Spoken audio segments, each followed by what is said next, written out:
Selamat pagi, siang, sore, Bapak Ibu dosen desain proyek Teknik Biomedik 2026. Kenalkan saya Alisa Kiyomi Bastian dari kelompok 3. Di sini akan membawakan ide dari proyek kami, yaitu Dentify atau Dental Identify sebagai Intelligent Disaster Victim Identification System based on dental forensics for Basarnas Operations. Di sini saya ditemani oleh Bonifacius dan Jonathan dari Teknik Komputer, serta Leslie dan Gangser dari Teknik Elektro. Untuk kliennya adalah Pak William Lau sebagai Operations Manager di PT Cahaya 3 Bintang Abadi. Untuk dosen pembimbing sendiri itu Pak Iksan. Jadi untuk identifikasi permasalahan terlebih dahulu, untuk latar belakang, Indonesia terletak di cincin api Pasifik sehingga sangat rentan terhadap bencana alam. Nah, yang kedua, sistem identifikasi saat ini masih bersifat manual dan tidak portable sehingga menghambat proses evakuasi personal SAR di lapangan. Ketiga, belum ada sistem rekam medis gigi digital yang terintegrasi untuk mendukung kebutuhan akses data di lapangan.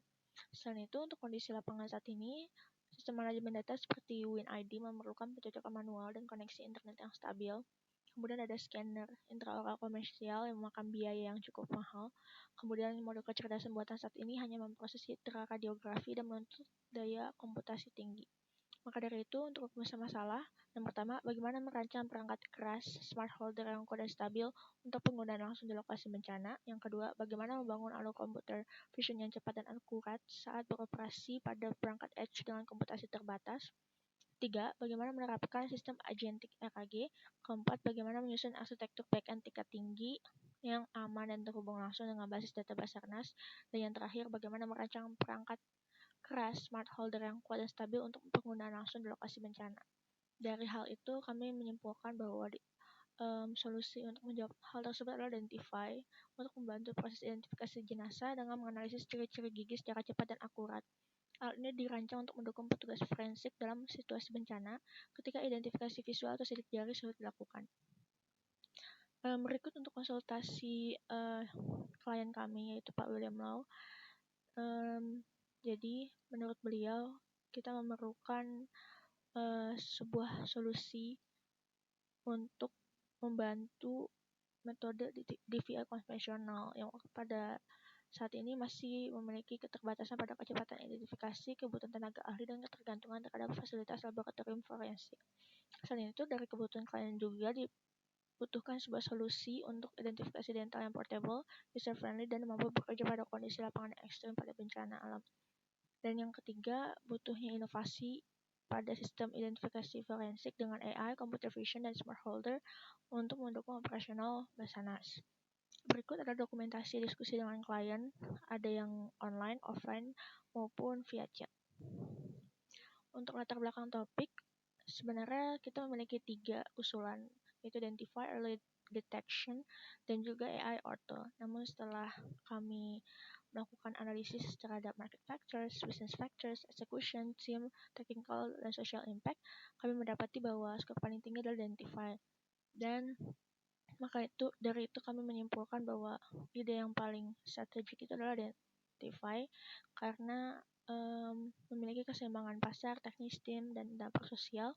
Kemudian ada peluang kemitraan B2G langsung dengan Basarnas dan Kemenkes. Ada model CNN untuk pencocokan data gigi sehingga visible dan cocok untuk Indonesia yang rawan bencana atau ring of fire. Selanjutnya berikut adalah prinsip kerja atau dasar teorinya. Ada odontologi forensik, CNN, data antemortem dan postmortem, RAG, Siamese Neural Network, dan juga LoRa. Berikut untuk mata kuliah terkait, ada dari kecerdasan buatan, sistem embedded, menggambar teknik, pencit, biofoton, otomasi dan kendali sistem biomedik, sinsis, manajemen alat kesehatan, dan pengantar teknologi biomedik. Berikut untuk standar dan batasan realistisnya ada dari standar target solusi, standar rumusan solusi, rumusan technical constraint, dan rumusan non-technical constraint. Berikut adalah perancangan desain. Untuk desain awal, di sini ada total 4 desain.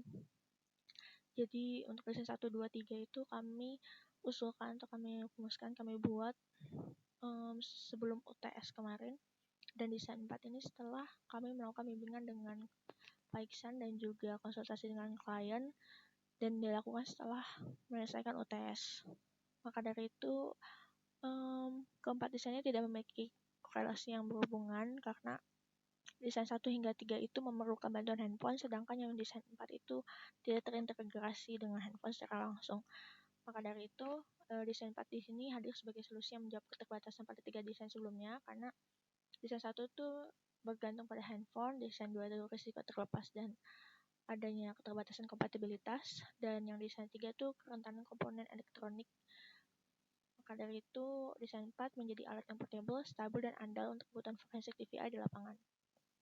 Untuk desain matriksnya adalah sebagai berikut, sehingga desain 4 memperoleh skor yang lebih tinggi karena modul kamera terdedikasi menghasilkan imaging yang konsisten. Kemudian paling andal di medan bencana karena tidak memiliki komponen yang rentan. Kemudian ada stabilitas mekanik yang terbaik karena terintegrasi langsung sehingga tidak ada risiko ponsel jatuh atau tergeser, dan juga satu-satunya solusi yang benar-benar mandiri.